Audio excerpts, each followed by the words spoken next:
orang berdebat tentang Quran dan nyuwun sewu sampai pada level gontok-gontokan ekstrim. Karena mereka nggak mau belajar ulumul Quran.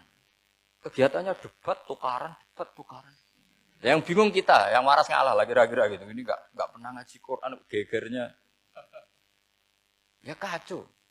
Ada ulumul Quran, itu yang namanya kitab Al-Itqan. Dan itu dibukukan oleh ulama. Dan gampang sekali. Pernah ya Sayyidina Umar ketika Futuhat, beliau sudah Futuhat itu mengalahkan musuh-musuh Islam yang memusuhi Islam. Perlu dicatat, musuh-musuh Islam yang memusuhi Islam. Karena kalau yang tidak memusuhi Islam nggak boleh dimusuhi juga. Ya. Singkat cerita ditanya, kenapa kita tidak tasakuran besar-besaran, kita kan sudah menang. Padahal disambut sedemikian rupa. Jawabnya Umar apa? Inna wa ta'ala qad ayyara qauman faqala adhabtum thayyibatikum fi hayatikumud dunya wastamta'tum biha. Allah itu mengkritik kelompok kaum yang dalam hidupnya itu foya-foya. Maka saya akan mengurangi foya-foya itu supaya saya menyisakan jatah foya-foya saya sampai di surga. Nanti orang kafir ketika dimasukkan neraka di antara taubehnya Allah. Taubeh itu ya semacam kayak disalahkan gitu. Adhabtum thayyibatikum fi hayatikumud dunya. Jatah-jatah kenikmatan kamu, salah kamu habiskan di dunia. Sehingga kita harus pernah pas enak-enaknya tidur, tahajud, wiling-wilingan, ngurangi jatah. Sayyidah Aisyah itu cantik sekali, tapi sudah turu mujur di depan Nabi, Nabi tetap sholat. Kalau sampai istrinya tidak cantik saja, nggak pernah tahajud. Itu masalah besar, itu Aisyah itu kenangannya Aisyah. Saya ini kurang cantiknya. Sampai Nabi kalau sholat digoda tidur di depannya, masyhur. Wa ana muqtaridhatun, saya tidur malang di depan Nabi. Nabi kalau berdiri sikilnya aku tak dojorno. Kalau Nabi mau sujud, tak ingkretno. Nabi terus saja tahajud. Dan saya yakin itu sunnah, tidak ada yang niru itu. Aisyah loh, bukan yang Saudah, Aisyah. Di semua riwayat itu, kalau Saudah kan mungkin, wah pantesan Saudah kan gitu. Ini Aisyah. Terus ada cerita lagi, betapa Rasulullah memang Nabi betul. Aisyah itu istrinya paling cantik. Kan yang nyanyi cantik itu hanya Aisyah, Zainab sama Sofia. Kira-kira rivalnya itu. Yang rivalnya itu, kira-kira. Yang sebagian ya cantik tapi enggak sekelas ini. Rasulullah itu malam-malam keluar. Terus pikiran Aisyah, pasti ke sebagian rival saya. Doroh itu maru. Coba. Dibuntuti sama Aisyah. Nabi enggak tahu kalau dibuntuti Aisyah. Ini hadis riwayat doa masuk kuburan. Maka, jadi hadis itu ya unik. Kalau enggak di tangan ulama itu jadi kacau. Babu doa li ahlil kubur. Bab mendoakan ahli kubur itu babnya itu tentang cemburu.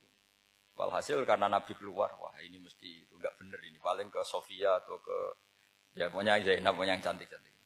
Ditututi sama siapa Aisyah. Nabi enggak tahu hal itu. Ternyata Nabi itu kebaki terus assalamualaikum daraqaumil mukminin wa inna insyaallah bikum lahikun. Jadi barokahnya cemburu, hadis itu ada rawinya. Oh, ternyata ke kuburan toh.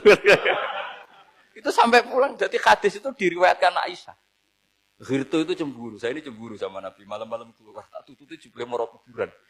Lah, sahabatnya tanya, muridnya Aisyah, lalu baca apa? Assalamualaikum daraqaumil mukminin wa inna insyaallah bikum lahikun. Kalau sampean kan enggak, dibuntuti tok bar tenan. Mesti barbaran. Jadi ini penting saya utarakan. Jadi cobalah ulumul Quran dikaji secara baik. Insya Allah nanti maknani Quran itu mudah. Karena memang sesuatu itu harus ada ilmu. Ya sesuatu itu harus ada ilmu. Banyak ulama itu nangis karena mudah memahami rahmat Allah. Abu Yazid Al-Bustami itu jadi wali bukan karena banyak wiridannya, enggak. Dia setiap makan itu memuji begini, ya Allah, engkau itu enggak butuh saya, tapi kenapa ngasih makan saya? Kalau majikan ngasih makan karyawannya kan supaya mau kerja. Semua kebaikan manusia itu pasti ada imbalannya. Tapi engkau itu enggak butuh apa-apa, kenapa ngasih nikmat kepada manusia padahal engkau tidak butuh? Itu kan aneh betul. Kalau apapun ikhlasnya orang, kalau ngasih itu kan ada maunya. Meskipun sudah bilang ikhlas. Oh sudah, tapi kalau Allah itu tidak butuh. Misalnya ada orang nyumbang masjid ikhlas, tetap di hatinya, benak Jumatan Par, Quran yang dindi, tetap ada kepentingannya. Tapi kalau Allah, sehingga cara mensifati Allah itu luar biasa. Makanya orang jadi wali itu diantara kata Rasulullah, Inna woha la yardo anil abdi idza akalal akla fa yahmaduhu 'alaiha aw yashruba syarba fa yahmaduhu 'alaiha. Allah itu sangat ridho. Orang jadi wali itu kan diridani Allah. Allah itu sangat ridho kalau seseorang makan kemudian dia muji Allah. Coba apa hebatnya Donald Trump kalau enggak makan ya lemes mati. Apa hebatnya presiden seluruh dunia kalau enggak makan ya lemes mati. Orang yang katanya paling top di dunia, itu enggak makan kangkung nyatanya ya lemes.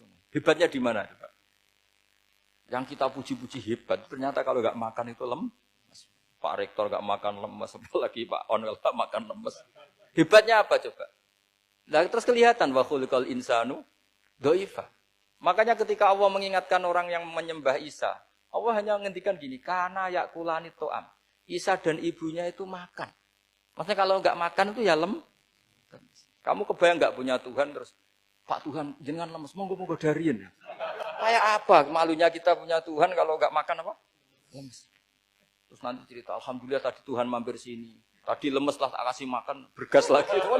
Makanya uang kritiknya mesti sederhana. Karena ya kula anitoa. Kok kamu Tuhan kan gimana? Ini kalau nggak makan itu. Tapi kita sering keliru mengatakan Presiden Amerika itu super power hebat. Hebatnya di mana seorang manusia? Kalau nggak makan ya. Ini makanya Allah ngendikan wa khuliqal insanu dhaif. Sehingga banyak para wali itu dekat Allah ketika makan. Bukan apa, karena tadi makannya itu tidak kayak sampai anak makan, banyak lahap, segala-galanya, udah gitu. Itu tidak setiap makan, ya Allah betapa lemahnya saya. Yang katanya rektor, yang katanya profesor, katanya orang alim, kiai, katanya pengurus NU, pengurus Muhammadiyah, ternyata kalau tidak makan, lemes. Kerennya di mana lemes? Sehingga terus tawadu, terus macam-macam. Jadi ini penting. Jadi Allah mengingatkan manusia itu dengan makan tadi. Makanya Nabi Rasulullah ngendikan Allah itu sangat ridho seseorang yang setiap makan muji Allah.